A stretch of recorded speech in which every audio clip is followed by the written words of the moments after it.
नमस्कार दोस्तों, स्वागत है आपका अपने YouTube channel GK tips by Mahendra Bugalia पर। आज के सेशन में अपन भारत का भूगोल यानी इंडियन ज्योग्राफी के 200 इंपॉर्टेंट क्वेश्चंस देखेंगे जो मैंने एनसीईआरटी और ल्यूसेंट जीके की बुक से लिए हैं। ये क्वेश्चन इतने इंपॉर्टेंट है कि बार बार एग्जामों में ये पूछे जा रहे हैं। कोई सा भी आगे आपके एग्जाम हो जिसके अंदर अगर ज्योग्राफी सब्जेक्ट है और इंडियन ज्योग्राफी अगर आपके टॉपिक पढ़ता है उसमें भारत का भूगोल अगर इसमें है तो अपनी इस क्लास में से आपको 101% क्वेश्चन देखने को मिल जाएगा। कम से कम आपको ये 200 क्वेश्चन तो आने ही चाहिए। चलिए आज की क्लास को बिना किसी देरी के अपन शुरू करते हैं। आज की क्लास का पहला क्वेश्चन क्या है? विश्व की कुल जनसंख्या का कितना प्रतिशत भारत में निवास करता है? यानी जो विश्व की टोटल जनसंख्या है उसमें से कितना प्रतिशत जनसंख्या जो भारत में निवास करती है, तो 17%। यानी विश्व में टोटल जो 100% जनसंख्या उसमें से 17% जनसंख्या भारत में निवास करती है। अगला क्वेश्चन क्या है? भारत का कुल क्षेत्रफल कितना है? जो इंडिया है उसका टोटल एरिया कितना है या भारत का कुल क्षेत्रफल कितना है? तो 32,87,263 वर्ग किलोमीटर में फैला हुआ है भारत। भारत का टोटल क्षेत्रफल कितना है? 32,87,263। भारत का सबसे बड़ा राज्य कौन सा है? तो राजस्थान है। क्षेत्रफल की दृष्टि से सबसे बड़ा राज्य है राजस्थान। अगला क्वेश्चन क्या है? भारत की स्थल सीमा से कौन से देश लगे हैं? यानी जो भारत की स्थलीय सीमा है उससे कौन कौन से देश लगे हुए हैं? तो एक तो बांग्लादेश। बांग्लादेश भारत के साथ स्थलीय सीमा साझा करता है। चीन, पाकिस्तान, नेपाल, वर्मा और भूटान, ये देश हैं जो भारत के साथ स्थलीय सीमा लगाते हैं। कौन कौन से हैं? बांग्लादेश, चीन, पाकिस्तान, नेपाल, वर्मा, भूटान। एक बार वापस याद कर लीजिए, बांग्लादेश, चीन, पाकिस्तान, नेपाल, वर्मा और भूटान भारत के साथ स्थल की सीमा साझा करने वाले देश हैं। अगला क्वेश्चन क्या है? भारत की जल सीमा किन देशों से मिलती है? जो भारत की जलीय सीमा है वो कौन से देशों से मिलती है? पिछले क्वेश्चन में अपन ने स्थलीय सीमा पढ़ी थी। अब पढ़ते हैं जलीय सीमा किन देशों से मिलती है। तो मालदीव, श्रीलंका, बांग्लादेश, म्यांमार और पाकिस्तान, इन देशों से भारत की जलीय सीमा लगती है। अगला क्वेश्चन क्या है? कर्क रेखा किन राज्यों से होकर गुजरती है? आप देखिए क्लास को मैंने बड़े शानदार तरीके से डिजाइन किया है। शुरुआत में अपन स्थिति विस्तार के कौन सा राज्य कौन सी छोटी मोटी चीजों की नॉलेज देंगे, उनके बाद पर्वत पढ़ेंगे, उनके बाद खनिज पढ़ेंगे, सारी चीजें बाई सीक्वेंस पढ़ी जाएगी। ठीक है, तो कर्क रेखा किन राज्यों से होकर गुजरती है? तो कर्क रेखा राजस्थान, गुजरात, मध्य प्रदेश, छत्तीसगढ़, झारखंड, पश्चिम बंगाल, त्रिपुरा और मिजोरम। तो कर्क रेखा है वो भारत के 8 राज्यों से होकर गुजरती है जिसमें राजस्थान, गुजरात, मध्य प्रदेश, छत्तीसगढ़, झारखंड, पश्चिम बंगाल, त्रिपुरा और मिजोरम राज्य हैं। अगला क्वेश्चन क्या है? भारत की मुख्य भूमि की दक्षिणी सीमा की कितने अक्षांश है? यानी जो भारत की मुख्य भूमि है उसमें जो दक्षिणतम बिंदु है यानी नीचे का जो बिंदु है वो कितने अक्षांश पर है? तो 8 डिग्री 4 मिनट अक्षांश पर है। कितने पर? 8 डिग्री 4 मिनट अक्षांश पर है। अगला क्वेश्चन क्या है? भारत का मानक समय स्टैंडर्ड टाइम कहाँ से लिया गया है? तो भारत का जो मानक समय है वो इलाहाबाद के निकट नैनी नामक स्थान से लिया गया है। जो इलाहाबाद है यूपी के अंदर पड़ता है। इलाहाबाद जिसको प्रयागराज भी बोलते हैं, उसके निकट जो नैनी नामक स्थान है वहां से भारत का मानक समय लिया गया है। अगला क्वेश्चन क्या है? भूमध्य रेखा से भारत के दक्षिणी छोर की दूरी कितनी है? जो भूमध्य रेखा है उससे भारत के दक्षिणी छोर की दूरी कितनी है? तो 876 किलोमीटर। इंपॉर्टेंट फैक्ट है, ध्यान रखना, 3 स्टार लगा लेना। क्या है कि भूमध्य रेखा से भारत के दक्षिणी छोर की दूरी कितनी है? 876 किलोमीटर है। भारत की स्थल सीमा की लंबाई कितनी है? भारत की स्थलीय सीमा की लंबाई कितनी है? तो 15,200 किलोमीटर। 15,200 किलोमीटर भारत की स्थलीय सीमा की लंबाई है। अगला क्वेश्चन क्या है? कोंकण तट कहां से कहां तक स्थित है? जो कोंकण तट है वो कहां से लेकर कहां तक स्थित है? तो गोवा से दमन तक। गोवा से लेकर दमन तक कोंकण तट स्थित है। तो कोंकण तट कहां से लेकर कहां तक स्थित है? गोवा से दमन तक है। विश्व का सबसे शुष्कतम मरुस्थल है? जो विश्व का सबसे ड्राई, ठीक है, ड्राई डेजर्ट पूछा है, तो विश्व का सबसे जो शुष्कतम मरुस्थल है वो है अटाकामा का मरुस्थल। जो अटाकामा का मरुस्थल है वो विश्व का सबसे शुष्कतम मरुस्थल है। विश्व का मरुस्थल विहीन महाद्वीप कौन सा है? यानी ऐसा कौन सा महाद्वीप है जिसके अंदर मरुस्थल नहीं है? तो यूरोप। यूरोप महाद्वीप में कोई भी मरुस्थल नहीं है। तो आपको ध्यान रखना है, विश्व का मरुस्थल विहीन महाद्वीप कौन सा है? तो यूरोप महाद्वीप है। अगला क्वेश्चन क्या है? शिव समुद्रम किस नदी द्वारा बनाया गया द्वीप है? जो शिव समुद्र द्वीप है वो कौन सी नदी बनाती है? तो कावेरी नदी। कावेरी नदी के द्वारा बनाया गया द्वीप है शिव समुद्रम। भारत का सबसे बड़ा जिला कौन सा है? एक बार इस क्वेश्चन को वापस देख लीजिए, मैंने राज्य नहीं जिला पूछा है। भारत का सबसे बड़ा जिला कौन सा है? तो वो है कच्छ। कच्छ गुजरात में पड़ता है, आपको पता है। कच्छ गुजरात का एक जिला है जो 45,652 वर्ग किलोमीटर में फैला हुआ है। तो आपको ध्यान रखना है भारत का सबसे बड़ा जिला कौन सा है? तो कच्छ है, जो कि 45,652 वर्ग किलोमीटर में फैला हुआ है और गुजरात में पड़ता है। अगला क्वेश्चन क्या है? भारत में राज्यों व केंद्र शासित प्रदेशों की संख्या कितनी है? तो भारत में 28 राज्य और 8 केंद्र शासित प्रदेश है। 28 राज्य और 8 केंद्र शासित प्रदेश हैं। अगला क्वेश्चन क्या है?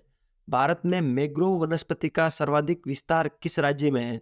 भारत के अंदर जो मैंग्रोव वनस्पति है उसका सबसे अधिक विस्तार किस राज्य में है? तो पश्चिम बंगाल में। मैंग्रोव वनस्पति का सर्वाधिक विस्तार है पश्चिम बंगाल में। कहाँ पर है? पश्चिम बंगाल में है। अगला क्वेश्चन क्या है? भारत के किस राज्य में मानसून का आगमन सबसे पहले होता है? यानी भारत का कौन सा राज्य है जिसमें मानसून सबसे पहले आता है? तो केरल। भारत के केरल राज्य में मानसून सबसे पहले पहुंचता है। भारत में सबसे कम वर्षा कहाँ होती है? तो लेह में। जो लेह है वहां पर कम वर्षा होती है क्योंकि यहाँ पर 24 घंटों बर्फ ही जमा रहता है। तो सबसे कम वर्षा कहाँ होती है? तो लेह में होती है। देखिए, अगर आपको क्लास का कंटेंट और क्लास की क्वालिटी पसंद आ रही है तो आपको ज़्यादा कुछ नहीं करना है। वापस बदले में आपको बस जो लाल वाला बटन है उसको प्रेस कर देना और चैनल को सब्सक्राइब कर देना। वीडियो को ज़्यादा से ज़्यादा लाइक करना, अपने दोस्तों के साथ शेयर करना। आगे आपको किस टॉपिक पे क्लास चाहिए वो मुझे आप कमेंट बॉक्स में बता देना। 24 घंटे में आपको क्लास मिल जाएगी। इस क्लास में ऑडियो वीडियो की क्वालिटी में कोई दिक्कत आ रही है तो आप मुझे बता देना, मैं उसमें सुधार करने की पूरी कोशिश करूंगा। अगला क्वेश्चन है, भारत के उत्तर से दक्षिण तक विस्तार कितना है? जो भारत है उसका उत्तर से लेकर दक्षिण तक विस्तार कितना है? यानी इस तरह का विस्तार पूछा तो वो है 3214 किलोमीटर। भारत का उत्तर से लेकर दक्षिण तक विस्तार है 3214 किलोमीटर। कितना है? तो 3214 किलोमीटर है। कैसा विस्तार है? उत्तर से लेकर दक्षिण तक का विस्तार है। तो सर मैं पूर्व से पश्चिम का भी बता दो, तो बता देता हूँ। पूर्व से पश्चिम तक का विस्तार है 2933 किलोमीटर। कितना है? 2933 किलोमीटर। तो दोनों विस्तारों को ध्यान रखना। पूर्व से पश्चिम का मतलब तो ऐसे हुआ। इसका कितना है? तो 2933 है। कितना है? 2933 है। ठीक है, तो दोनों चीजें आप याद रखना। क्या है कि 3214 किलोमीटर तो है वो उत्तर से लेकर दक्षिण का विस्तार है और 2933 किलोमीटर पूर्व से पश्चिम का विस्तार है। अगला क्वेश्चन क्या है? पश्चिमी घाट पर पाई जाने वाली वनस्पति का प्रकार कैसा है? जो पश्चिमी घाट है उस पर पाई जाने वाली जो वनस्पति है उसका प्रकार कैसा है? तो सदाहरित। पश्चिमी घाट पर सदाहरित वनस्पति पाई जाती है। अगला क्वेश्चन क्या है? कौन सा राज्य शहतूत रेशम उत्पादित करता है? यानी कौन सा राज्य जो शहतूत रेशम का उत्पादन करता है? तो कर्नाटक। कर्नाटक राज्य सर्वाधिक शहतूत रेशम का उत्पादन करता है। भारत में चंदन की लकड़ी के लिए प्रसिद्ध राज्य है। भारत के अंदर चंदन की लकड़ी के लिए प्रसिद्ध राज्य कौन सा है? तो कर्नाटक। कर्नाटक भारत में चंदन की लकड़ी के लिए प्रसिद्ध राज्य है। तेंदू के पत्ते का मुख्य उत्पादक राज्य है। जो तेंदू का पत्ता है उसका उत्पादन सबसे अधिक किस राज्य में होता है? तो मध्य प्रदेश में। तेंदू के पत्ते का मुख्य उत्पादन जो है वो मध्य प्रदेश में होता है। और इसका उपयोग क्या होता है? तो बीड़ी उद्योग में। बीड़ी उद्योग में तेंदू के पत्ते का सर्वाधिक उपयोग किया जाता है। अगला क्वेश्चन क्या है? भारतीय वनस्पतिक सर्वेक्षण, जो भारतीय वनस्पति सर्वेक्षण है उसका मुख्यालय कहाँ पर है? तो कोलकाता में। जो भारतीय वनस्पति सर्वेक्षण है उसका मुख्यालय कोलकाता में है। फॉरेस्ट रिसर्च इंस्टीट्यूट कहाँ स्थित है? तो देहरादून उत्तराखंड में। देहरादून उत्तराखंड में फॉरेस्ट रिसर्च इंस्टीट्यूट स्थित है। जबकि भारतीय वनस्पति सर्वेक्षण का मुख्यालय कहाँ पर है? तो कोलकाता में है। चिपको आंदोलन का संबंध किससे है? तो चिपको आंदोलन का संबंध वनों के काटने से रोकने के लिए है। जो वनों को काटने को रोकने के लिए चिपको आंदोलन शुरू हुआ था। ठीक है, अगला क्वेश्चन क्या है? चिपको आंदोलन किसने चलाया था? जो चिपको आंदोलन की शुरुआत किसने की थी? तो सुंदरलाल बहुगुणा। ये क्वेश्चन 3 स्टार बनता है। इसको एक बार वापस आप 3 स्टार लगा रहे। ये क्वेश्चन बार बार एग्जाम में पूछा जा रहा है कि चिपको आंदोलन का संबंध किस व्यक्ति से है? तो सुंदरलाल बहुगुणा। सुंदरलाल बहुगुणा का संबंध है वो चिपको आंदोलन से है। अगला क्वेश्चन क्या है? राष्ट्रीय पर्यावरण शोध संस्थान कहाँ पर है? जो राष्ट्रीय पर्यावरण शोध संस्थान है वो कहाँ पर है? तो नागपुर महाराष्ट्र में। नागपुर महाराष्ट्र में राष्ट्रीय पर्यावरण शोध संस्थान स्थित है। Indian institute of forest management की स्थापना कब और कहाँ की गई? Indian institute of forest management की स्थापना 1981 में भोपाल में की गई। कहाँ पर? भोपाल में 1981 में Indian institute of forest management की स्थापना की गई थी। अगला क्वेश्चन, फूलों की घाटी कहाँ स्थित है? तो उत्तराखंड में स्थित है। फूलों की घाटी कहाँ स्थित है? उत्तराखंड में स्थित है फूलों की घाटी। शांत घाटी कहाँ स्थित है? शांत घाटी का मतलब हुआ साइलेंट वैली। शांत घाटी में आप नहीं समझोगे तो मैं आपको बता देता हूँ। Silent valley. साइलेंट वैली कहाँ पर अवस्थित है? तो केरल के अंदर। साइलेंट वैली कहाँ है? केरल के अंदर है। किन पहाड़ियों पर उष्ण कटिबंधीय सदाबहार वन पाए जाते हैं? यानी कौन सी पहाड़ियां हैं जिस पर उष्ण कटिबंधीय सदाबहार वन पाए जाते हैं? तो नीलगिरी पहाड़ियों पर। नीलगिरी पहाड़ियों पर उष्ण कटिबंधीय सदाबहार वन पाए जाते हैं। अगला क्वेश्चन क्या है? वह राज्य जहां सुल्तानपुर पक्षी विहार स्थित है, वह कौन सा राज्य है जहां पर सुल्तानपुर पक्षी विहार स्थित है? तो हरियाणा। हरियाणा में सुल्तानपुर पक्षी विहार स्थित है। अगला क्वेश्चन, दुधवा राष्ट्रीय उद्यान कहाँ स्थित है? जो दुधवा राष्ट्रीय उद्यान है वो कहाँ पर स्थित है? उत्तर प्रदेश के अंदर। दुधवा राष्ट्रीय उद्यान कहाँ पर स्थित है? उत्तर प्रदेश में स्थित है दुधवा राष्ट्रीय उद्यान। अगला क्वेश्चन, कौन सा अभ्यारण्य जंगली हाथियों के लिए प्रसिद्ध है? कौन सा अभयारण्य है जो जंगली हाथियों के लिए प्रसिद्ध है? तो पेरियार। पेरियार वन्य जीव अभयारण्य वो जंगली हाथियों के लिए प्रसिद्ध है। इंपॉर्टेंट है, ध्यान रखना, 3 स्टार लगा लेना। सरिस्का पक्षी विहार कहाँ अवस्थित है? जो सरिस्का पक्षी विहार है वो कहाँ पर स्थित है? तो राजस्थान में। सरिस्का पक्षी विहार है वो राजस्थान में स्थित है, ठीक है। तो राजस्थान के अलवर जिले के अंदर स्थित है सरिस्का पक्षी विहार। अगला क्वेश्चन, विश्व का एकमात्र पलावी राष्ट्रीय पार्क कहाँ स्थित है? पलावी राष्ट्रीय पार्क कहाँ स्थित है? तो मणिपुर के अंदर। मणिपुर में विश्व का एकमात्र पलावी राष्ट्रीय पार्क स्थित है मणिपुर में। अगला क्वेश्चन, काजीरंगा किस लिए जाना जाता है? जो काजीरंगा अभयारण्य है वो किस लिए जाना जाता है? तो गेंडा के लिए। गेंडा पाया जाता है काजीरंगा के अभयारण्य के अंदर। तो काजीरंगा अभयारण्य किस लिए जाना जाता है? गेंडा के लिए जाना जाता है। दाचीगाम वन्य जीव अभयारण्य किस राज्य में स्थित है? जो दाचीगाम वन्य जीव अभयारण्य है वो किस राज्य में स्थित है? तो जम्मू कश्मीर। जम्मू कश्मीर राज्य में स्थित है दाचीगाम वन्य जीव अभयारण्य। अगला क्वेश्चन, नल सरोवर पक्षी अभयारण्य किस राज्य में है? जो नल सरोवर पक्षी अभयारण्य है वो किस राज्य में है? तो गुजरात के अंदर। नल सरोवर पक्षी अभयारण्य है वो गुजरात में स्थित है। पेरियार गेम अभयारण्य प्रसिद्ध है। जो पेरियार गेम अभयारण्य है वो किस लिए प्रसिद्ध है? तो जंगली हाथियों के लिए। जंगली हाथियों के लिए पेरियार गेम अभयारण्य प्रसिद्ध है। तो तीनों चीजें इंपॉर्टेंट है, ध्यान रखना। पेरियार गेम अभयारण्य तो जंगली हाथियों के लिए प्रसिद्ध है। नल सरोवर पक्षी अभयारण्य गुजरात के अंदर है। दाचीगाम वन्य जीव अभयारण्य जम्मू कश्मीर में है। भारत में सबसे लंबी सिंचाई नहर कौन सी है? भारत के अंदर सबसे लंबी सिंचाई नहर कौन सी है? तो वो है इंदिरा गांधी नहर, जिसको शॉर्ट में IGNP बोलते हैं। क्या बोलते हैं? IGNP भी लिखा आता है आजकल ज्यादातर। तो आपको ध्यान रखना है, भारत में सबसे लंबी सिंचाई नहर कौन सी है?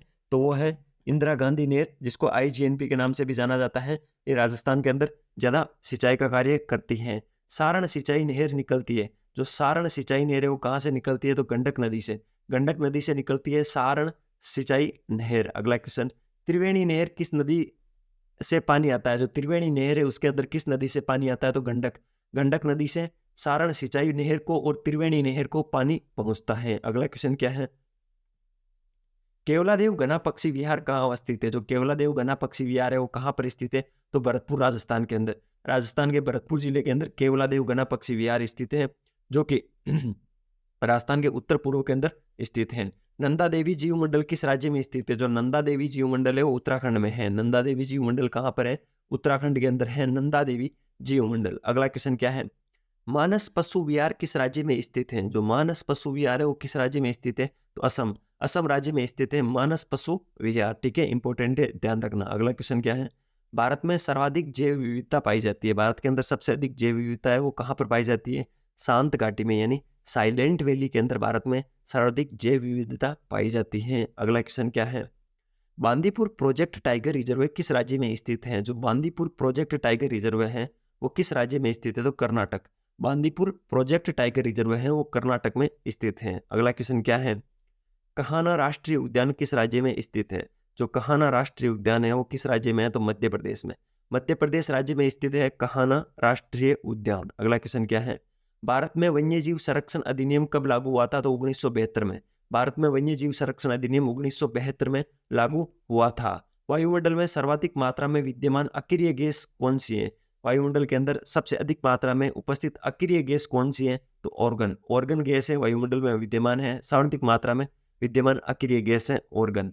किस मंडल को सहवन मंडल भी कहा जाता है? तो सौभ मंडल को। सौभ मंडल को सहवन मंडल भी बोला जाता है। अगला क्वेश्चन क्या है, संपूर्ण भारत के कितने क्षेत्रफल पर मैदानी विस्तार है? यानी पूरे भारत के कितने प्रतिशत क्षेत्रफल पर मैदानी विस्तार है? तो 44%। संपूर्ण भारत के 44% क्षेत्रफल पर मैदानी विस्तार स्थित है। भारत में समुद्र तटरेखा वाले राज्यों की संख्या कितनी है? भारत में कितने राज्य हैं जो समुद्र तटरेखा बनाते हैं? तो 9। भारत के 9 राज्य समुद्र तटरेखा बनाते हैं, यानी समुद्र के सारे सीमा बनाते हैं। कितने राज्य? 9 राज्य। कर्क रेखा कितने राज्यों से गुजरती है? तो 8 राज्यों से गुजरती है। तो आपको ध्यान रखना है, समुद्र तटरेखा वाले राज्यों की संख्या 8 है। किस राज्य की समुद्र तटरेखा सबसे लंबी है? तो गुजरात। गुजरात राज्य की समुद्र तटरेखा सबसे लंबी है। इंदिरा पॉइंट कहाँ स्थित है? जो इंदिरा पॉइंट है, भारत का सबसे दक्षिणतम पॉइंट इंदिरा पॉइंट है, वो कहाँ पर स्थित है? अंडमान निकोबार द्वीप समूह में। कहाँ पर? अंडमान निकोबार द्वीप समूह पर इंदिरा पॉइंट स्थित है। किस राज्य की समुद्र तटरेखा सबसे छोटी है? तो गोवा। अपन ने क्या पढ़ा था, 9 राज्यों के साथ 9 राज्य वो समुद्री सीमा साझा करते हैं, जिसमें सबसे लंबी किसकी बताई मैंने? सबसे लंबी है गुजरात की। किसकी? गुजरात की। और सबसे छोटी किसकी है? तो सबसे छोटी है गोवा की, ठीक है, ध्यान रखना है। भारत की स्थल सीमा किस देश के साथ सबसे ज्यादा है? तो भारत की स्थलीय सीमा किस देश के साथ सबसे ज्यादा लगती है? तो बांग्लादेश के साथ। किसके साथ? बांग्लादेश के साथ। अगला क्वेश्चन, भारत का कौन सा भू आकृतिक भाग प्राचीन है? भारत का कौन सा भू आकृतिक भाग है जो सबसे प्राचीन है? तो प्रायद्वीपीय पठार। जो प्रायद्वीपीय पठार भाग है वो सबसे प्राचीन भू आकृति है भारत की। भारत के पूर्वी समुद्र तट को किस नाम से जाना जाता है? जो भारत का पूर्वी समुद्री तट है, ऐसे दो समुद्र तट है भारत के अंदर, ये पश्चिमी समुद्री तट है और ये पूर्वी समुद्री तट है। जो भारत का ये पूर्वी समुद्री तट है, ठीक है, वो कोरोमंडल तट के नाम से जाना जाता है। किस नाम से जाना जाता है? तो इसको कोरोमंडल तट बोलते हैं। क्या बोलते हैं? कोरोमंडल तट। क्या बोलते हैं? कोरोमंडल तट। कोरोमंडल तट के नाम से जानते हैं इसको, ठीक है। ये देख लेना आप। अभी पेन थोड़ा ऐसे ही चल रहा है क्योंकि धीरे धीरे इस पर अपना रूटीन आ रहा है। इतने दिन अपन टेबलेट के माध्यम से ये सारी क्लासेस देते थे, अब अपन कंप्यूटर के माध्यम से देते, तो थोड़ा आप मैनेज करना। बाकी कंप्यूटर के माध्यम से देने से आपको जो वीडियो की क्वालिटी है उसके अंदर थोड़ा आपको फर्क महसूस हो रहा होगा, पीडीएफ के फॉर्मेट में थोड़ा अलग सा महसूस हो रहा होगा, तो क्वालिटी धीरे धीरे सुधारने की मैं कोशिश कर रहा हूँ। बस आपको सपोर्ट बनाए रखना है। सपोर्ट के लिए ज़्यादा कुछ नहीं करना, मैं आपसे पैसे नहीं मांग रहा हूँ।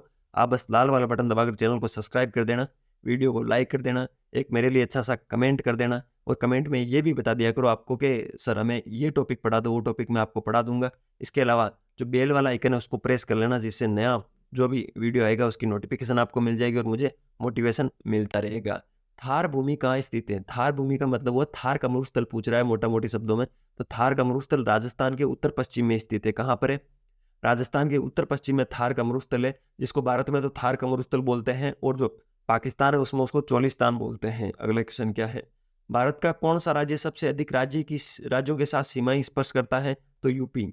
जो उत्तर प्रदेश है वो सबसे अधिक राज्यों के साथ सीमा साझा करता है। भारत की सबसे लंबी सुरंग पीर पंजाल सुरंग किस राज्य में है? एक तो इस क्वेश्चन में जो चीज दे रखी है उसको आप याद करोगे कि भारत की सबसे लंबी सुरंग कौन सी है, तो पीर पंजाल सुरंग। पीर पंजाल सुरंग है वो भारत की सबसे लंबी सुरंग है। कहाँ पर है वो? जम्मू कश्मीर में है। कहाँ पर है? जम्मू कश्मीर में है। भारत और पाकिस्तान के बीच सीमा रेखा का निर्धारण किसने किया था? तो सर सिरिल जॉन रेडक्लिफ, यानी रेडक्लिफ ने ही भारत और पाकिस्तान के बीच सीमा रेखा का निर्धारण किया था, और उस सीमा का नाम ही रेडक्लिफ रखा था, ठीक है। 15 अगस्त 1947 को इस सीमा का जो सीमांकन किया गया था सर सिरिल जॉन रेडक्लिफ के द्वारा। अगला क्वेश्चन क्या है? भारत का कौन सा राज्य चीन, नेपाल और भूटान की सीमा को स्पर्श करता है? भारत का कौन सा राज्य है जो चीन, नेपाल और भूटान की सीमा को स्पर्श करता है? तो सिक्किम। भारत का जो सिक्किम राज्य है वो चीन, नेपाल और भूटान की सीमा को स्पर्श करता है। अगला क्वेश्चन क्या है? सियाचिन ग्लेशियर भारत के किस राज्य में है? जो सियाचिन ग्लेशियर है वो भारत के किस राज्य में है? तो जम्मू कश्मीर। भारत के जम्मू कश्मीर राज्य के अंदर सियाचिन ग्लेशियर स्थित है। अगला क्वेश्चन, पाट अंचल यानी पाट रीजन कहाँ अवस्थित है? तो झारखंड में। पाट अंचल कहाँ पर है? तो झारखंड के अंदर है पाट अंचल। अगला क्वेश्चन, भारत का कोहिनूर किसे कहा जाता है? तो आंध्र प्रदेश राज्य को भारत का कोहिनूर कहा जाता है। इंपॉर्टेंट है, 3 स्टार लगा लेना। भारत का कोहिनूर किस राज्य को बोला जाता है? तो आंध्र प्रदेश राज्य को भारत का कोहिनूर बोला जाता है। भारत में सिलिकॉन स्टेट के नाम से जाना जाता है, यानी सिलिकॉन स्टेट किसको बोलते हैं? सिलिकॉन राज्य किसको बोलते हैं? तो कर्नाटक को। कर्नाटक को सिलिकॉन स्टेट के नाम से जाना जाता है, और भारत का कोहिनूर आंध्र प्रदेश को कहा जाता है। भारत में सिलिकॉन वैली स्थित है। भारत में सिलिकॉन वैली कहाँ पर स्थित है? तो बेंगलुरु के अंदर। भारत में बेंगलुरु में सिलिकॉन वैली अवस्थित है। कहाँ पर है सिलिकॉन वैली? बेंगलुरु के अंदर है। और सिलिकॉन स्टेट कौन सा है? तो कर्नाटक है।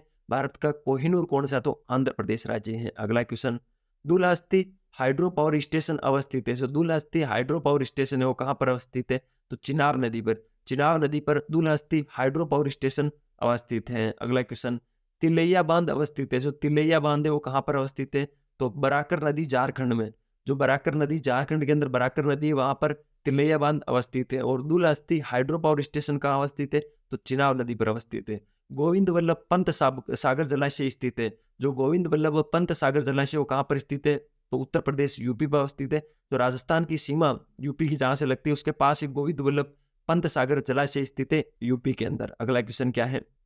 अति विवादित बबली प्रोजेक्ट अवस्थित है। बबली प्रोजेक्ट है वो थोड़ा विवादित है, वो कहाँ पर है? तो महाराष्ट्र के अंदर है।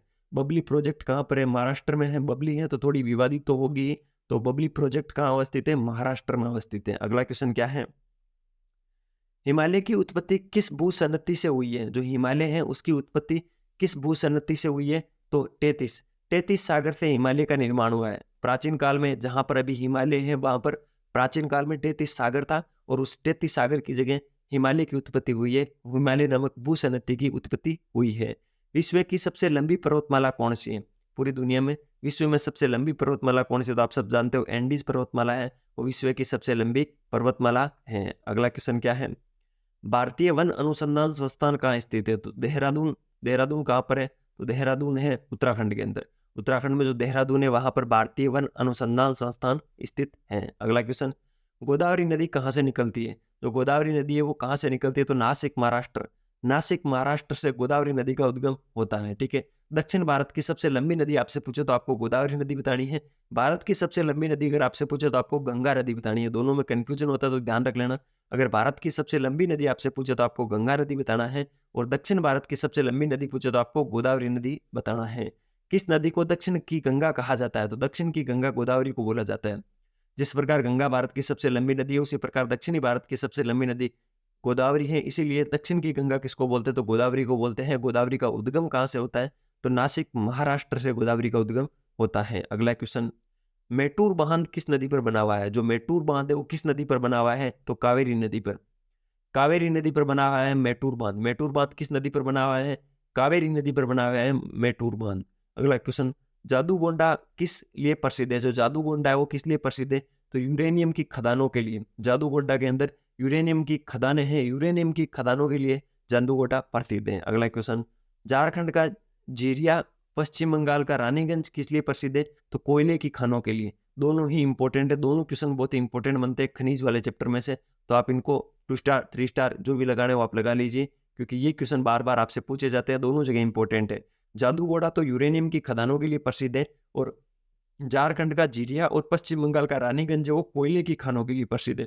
तो आपको ध्यान रखना है, झारखंड का जीरिया और पश्चिम बंगाल का रानीगंज कोयले की खानों के लिए प्रसिद्ध है। अगला क्वेश्चन, बंगाल का शोक किस नदी को कहा जाता है? बंगाल का शोक है वो दामोदर नदी को कहा जाता है। दामोदर नदी को बंगाल का शोक कहा जाता है। दक्षिण भारत का सर्वोच्च शिखर है, जो दक्षिण भारत है उसका सर्वोच्च शिखर कौन सा है? तो अन्नामुडी। जो अन्नामुडी है वो दक्षिण भारत की सबसे ऊंची चोटी है और इसकी ऊंचाई है 2695 मीटर। ठीक है, फैक्ट को याद कर लेना। दक्षिण भारत का सर्वोच्च शिखर कौन सा है? तो अन्नामुडी दक्षिण भारत की सबसे ऊंची चोटी है और इसकी ऊंचाई है 2695 यानी 2695 मीटर। दक्षिण भारत का दूसरा सर्वोच्च शिखर कौन सा है? जो दक्षिण भारत है उसका सर्वोच्च शिखर तो मैंने पढ़ा दिया, अन्नामुडी है, जिसकी ऊंचाई है 2695 मीटर। दक्षिण भारत का दूसरा सर्वोच्च शिखर कौन सा है? तो है दोददा बेटा। ठीक है, दोदा बेटा है। दोदा बेटा जो है वो दक्षिण भारत का दूसरा सर्वोच्च जो शिखर है वो है 2637, इसकी 2637 मीटर इसकी ऊंचाई है। नीलगिरी का सर्वोच्च शिखर भी यही है, दोदा बेटा। ठीक है, तो 2637 मीटर इसकी ऊंचाई है। धूपगढ़ चोटी स्थित है। धूपगढ़ जो चोटी है वो कहाँ पर स्थित है? तो सतपुड़ा सरणी के अंदर। धूपगढ़ चोटी है वो सतपुड़ा सरणी के अंदर स्थित है। अगला क्वेश्चन, महादेव पहाड़ियां किस पर्वत श्रेणी का भाग है? जो महादेव पहाड़ियां हैं वो किस पर्वत श्रेणी का भाग है? तो सतपुड़ा का। महादेव पहाड़ियां सतपुड़ा पर्वत श्रेणी का भाग है। अगला क्वेश्चन, कुल्लू घाटी किस पर्वत श्रेणी के बीच अवस्थित है? जो कुल्लू घाटी है वो किस पर्वत श्रेणी के बीच अवस्थित है? तो धौलाधर और पीर पंजाल। जो धौलाधर और पीर पंजाल पर्वत श्रेणी है उनके बीच में कुल्लू घाटी पड़ती है। और महादेव पहाड़ियां किस पर्वत श्रेणी का भाग है? तो सतपुड़ा का। और धूपगढ़ चोटी कहाँ स्थित है? तो सतपुड़ा श्रेणी के अंदर है। अगला क्वेश्चन, हिमालय की सबसे पूर्वी चोटी कौन सी है? जो हिमालय है उसकी सबसे पूर्वी चोटी कौन सी है? तो नामचा बरवा। नामचा बरवा हिमालय की सबसे पूर्वी चोटी है, जो कि अरुणाचल प्रदेश और तिब्बत की सीमा पर स्थित है। जो अरुणाचल प्रदेश है वहां पर जो तिब्बत की सीमा है वहां पर स्थित है नामचा बरवा, जो हिमालय की सबसे पूर्व की चोटी है। अगला क्वेश्चन क्या है? नागा, खासी और गारो पहाड़ियां स्थित है। जो नागा, खासी और गारो पहाड़ियां वो कहाँ पर स्थित है? तो पूर्वांचल पर्वतमाला में।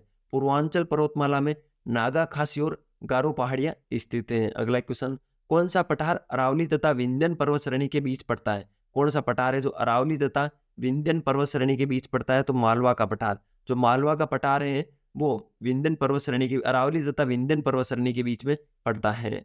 नंदा देवी चोटी, ठीक है, जो पिछला वाला क्वेश्चन है आप समझ गए होंगे। देखिए राजस्थान के अंदर यहाँ पर अरावली है और यहाँ पर बीच के अंदर मालवा का पठार है और इधर वापस विंध्यन पर्वत श्रेणी है। तो इस क्वेश्चन में भी ऐसा ही पूछा है, ये अरावली है और ये विंध्यन है, विंध्यन पर्वत श्रेणी है। तो इन दोनों के बीच के अंदर कौन सा पठार है? तो ये है मालवा का पठार। कौन सा है? मालवा का पठार है। ठीक है, तो इस क्वेश्चन में कुछ इस प्रकार था। आपके अगर समझ में आए तो आप इस कंसेप्ट को क्लियर कर लेना। अगला क्वेश्चन क्या है? नंदा देवी चोटी हिमालय के किस भाग में स्थित है? तो कुमायूं हिमालय में। जो कुमायूं हिमालय का भाग है वहां पर नंदा देवी चोटी स्थित है। तो इंपॉर्टेंट है, ध्यान रखना। क्या पूछा है? नंदा देवी चोटी हिमालय के किस भाग में स्थित है? तो कुमायूं हिमालय में स्थित है। अगला क्वेश्चन, अरावली सरण्य किस राज्य में स्थित है? तो अरावली है वो राजस्थान के अंदर स्थित है। ठीक है, राजस्थान के अंदर स्थित है अरावली। ठीक है, अगला क्वेश्चन, नर्मदा व ताप्ती नदियां के मध्य स्थित है। जो नर्मदा व ताप्ती नदियां हैं, तो आपको मैं बता दूं, एक तरफ नर्मदा नदी बहती है, एक तरफ ताप्ती नदी बहती है। उनके बीच में जो पर्वत श्रेणी है वो सतपुड़ा की श्रेणी है। कौन सी है? सतपुड़ा की श्रेणी है। तो नर्मदा व ताप्ती नदियों के मध्य स्थित श्रेणी कौन सी? सतपुड़ा की श्रेणियां हैं। अगला क्वेश्चन, कर्नाटक, केरल, तमिलनाडु राज्यों के मिलन स्थल पर स्थित है। तो नीलगिरी की पहाड़ियां स्थित है। कर्नाटक, केरल और तमिलनाडु राज्यों के जो मिलन स्थल है वहां पर नीलगिरी की पहाड़ियां स्थित हैं। अरावली पर्वत के सर्वोच्च शिखर का नाम क्या है? तो गुरु शिखर है। ठीक है, 1722 मीटर ऊंचाई है इसकी, और ये राजस्थान के सिरोही जिले के अंदर पड़ता है गुरु शिखर। तो अरावली पर्वत का सर्वोच्च शिखर कौन सा है? तो गुरु शिखर है, 1722 मीटर है। ठीक है, क्या है? 1722 मीटर है। किस पर्वतमाला को सह्याद्री के नाम से जाना जाता है? किस पर्वतमाला को सह्याद्री के नाम से जाना जाता है? तो पश्चिमी घाट। पश्चिमी जो घाट है उसको सह्याद्री के नाम से जाना जाता है। अगला क्वेश्चन, पश्चिमी घाट की सबसे ऊंची चोटी का नाम क्या है? तो अनाईमुडी। अनाईमुडी पश्चिमी घाट की सबसे ऊंची चोटी है, और दक्षिण भारत की सबसे ऊंची चोटी भी यही है। ये मैंने आपको पहले पढ़ा दिया है, इंपॉर्टेंट है, ध्यान रखना। क्या है कि पश्चिमी घाट की सबसे ऊंची चोटी का नाम क्या है? तो अनाईमुडी है, और अनाईमुडी ही दक्षिण भारत की सबसे ऊंची चोटी है। भारत की सबसे प्राचीन पर्वत श्रेणी कौन सी है? तो अरावली। अरावली भारत की सबसे प्राचीन पर्वत श्रेणी है। ठीक है, इंपॉर्टेंट है, ध्यान रखना। अरावली भारत की सबसे प्राचीन पर्वत श्रेणी है। अगला क्वेश्चन, पूर्वी घाट के सर्वोच्च शिखर का नाम क्या है? जो पूर्वी घाट है, पूर्वी घाट कौन सा है? तो मैं बता देता हूँ। कुछ प्रकार इंडिया इस प्रकार है अपना। ठीक है, कुछ कुछ ये पश्चिमी घाट है, ये पूर्वी घाट है। ठीक है, इसकी जो इस पर जो पर्वत श्रेणियां स्थित है उसके अंदर सर्वोच्च उच्च शिखर का नाम क्या है? तो महेंद्रगिरी। महेंद्रगिरी पूर्वी घाट का सर्वोच्च शिखर का नाम है। क्या है? महेंद्रगिरी। अगला क्वेश्चन क्या है, पीपली घाट दर्रा किस पर्वतीय भाग में स्थित है? जो पीपली घाट दर्रा है वो अरावली के अंदर स्थित है। कहां पर? अरावली के अंदर। पीपली घाट दर्रा किस पर्वतीय भाग में स्थित है? तो अरावली के अंदर स्थित है।